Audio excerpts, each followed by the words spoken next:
Hey guys, we're back with another video, and I will be talking about anime tower defense games. But, you know me, I'm not going to be playing any in the background. But the topic that I want to talk about is one that I've been meaning to go over and discuss for a while now, and that is player count. And if you've seen the title, you probably have a rough hint as to what I'm going to be talking about. Player count does not matter on Roblox. And I know in a vacuum, that statement seems a little silly, far-fetched even. What do you mean player count doesn't matter? That basically dictates how successful a game is, how much money the devs make, how big a community is.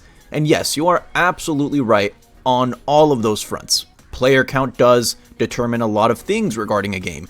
But when I say player count doesn't matter, I'm just trying to make it very clear that how many players a game has does not dictate if you're allowed to enjoy the game or not.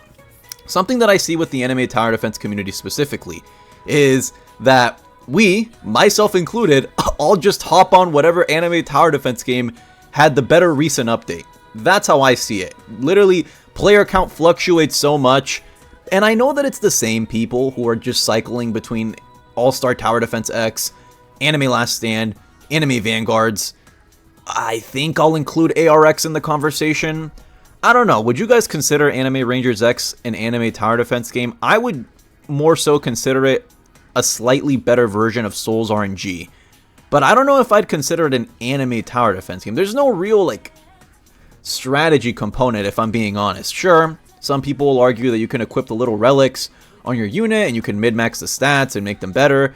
Sure, but at the end of the day, the game has an autoplay feature, an auto upgrade feature, an auto everything feature. So it's very clear that the game is not geared towards actually grinding it yourself, which is why I wouldn't really call it an anime tower defense game. But at the same time, it has anime characters and you do upgrade them and they do basically function identical to units in an anime tower defense game, except they're walking instead of standing still.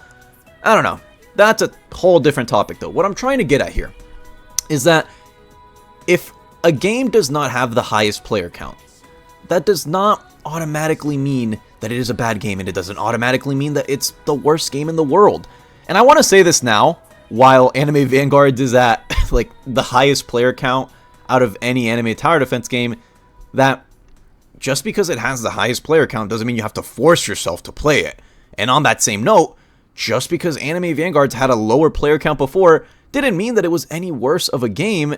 It really is just very dependent on how the most recent update is. For example, I've brought this example up plenty of times, and I never get tired of talking about it. The Guilty Gear update. Whoo boy! Why do you think the player count was as low as it was during those times? The game wasn't dead. Correct me if I'm wrong.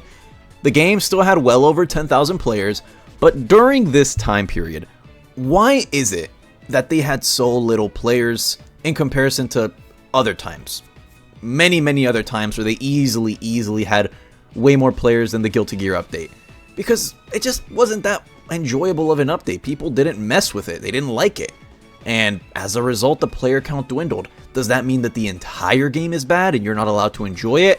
Absolutely not. Just going through a bit of a rough patch. And now that we are in a bit of a brighter time, I guess is what you could call it, with a higher player count, back-to-back updates that were actually good, right? The Berserk update was pretty fun, relatively easy to obtain all the units, really strong units. There was nothing that was overly tedious. It was a pretty good update. And then update 7.5, which was right before that. Honestly, the update that saved the game, again, in my opinion, with the introduction of Escanor, the summer event, everything was criminally easy to obtain, but it was also incredibly strong. That was a good update, and so was the Berserk update. Just because this game currently has a lot of players doesn't mean that you have to force yourself to like it. And if you don't like it, then you don't have to play it. I guess what I'm trying to say is you really shouldn't let a number on the internet dictate your enjoyment of a certain game or not. There are plenty of games that I like which do not have the highest player counts, and I don't really play them because they have a super high amount of players on at the same time. A great example is the background game that I'm playing right now. This Battlegrounds game called Cyberpunking one of my favorite games on Roblox currently. Can you guess how many players it has? Under 1,000. In fact, I think it has under 500 or 600 at the time that I'm making this video. But I still enjoy the game. I still have lots of fun playing the game and grinding money and trying to get cyberware.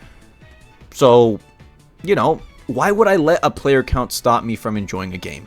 Is what I'm trying to say.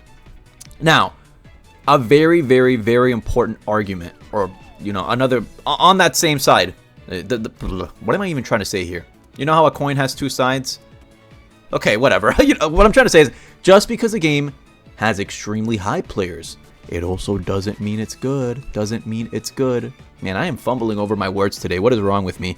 Look, just because a game has X amount of players doesn't automatically mean it's good either. For example, look at games like Grow a Garden, or Steal a Brain Rot, or 99 Nights in the Forest. Sure, they might be good games in their own right. Do I think that they are the best, most complex, diverse games on Roblox? Absolutely not.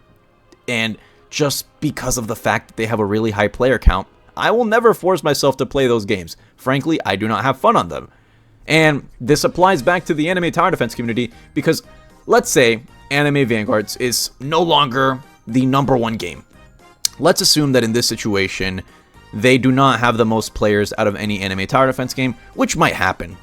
I'm not trying to be a Debbie Downer, I'm not trying to be negative, but it might very well be the case that we reach a point where another update is a little lackluster. The community didn't really like it, and perhaps All-Star Tower Defense X becomes the most played anime tower defense game. Maybe it'll be maybe it'll be Anime Last Stand. There we go.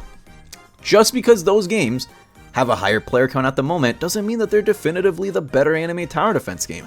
And I think the biggest, strongest argument that I can give you for why player count doesn't matter, look at Anime World Tower Defense. I think that game has the highest percentage of people that have played the game and loved it to anyone else. I think Anime World Tower Defense, it has definitely the smallest fan base. It is the most, I'm not going to call it underground. It's well known. If you've played anime tower defense games for even a little bit, you've at least heard of the name once. But it doesn't have a lot of players.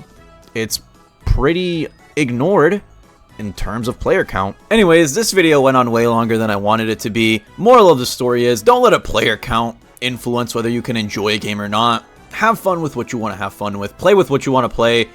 At the end of the day, it's just Roblox. So that's it from me. Have a great day wherever you are. Stay tuned for more content, and we'll catch you in the next one.